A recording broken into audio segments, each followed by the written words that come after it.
lên thì bò chứ bò trong con mì thì là nhiều bò xí cũng thì nó bị chọc bị sạt nó bị xí xí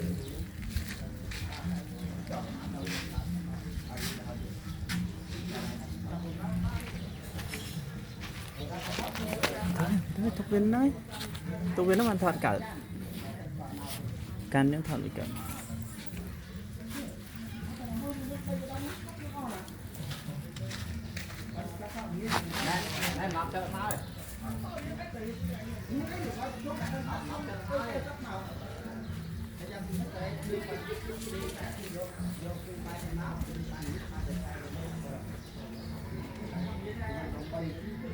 đây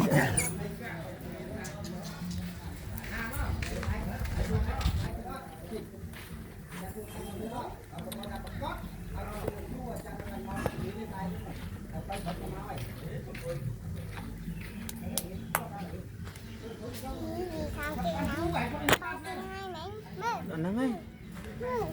cho khóm á cho khóm tới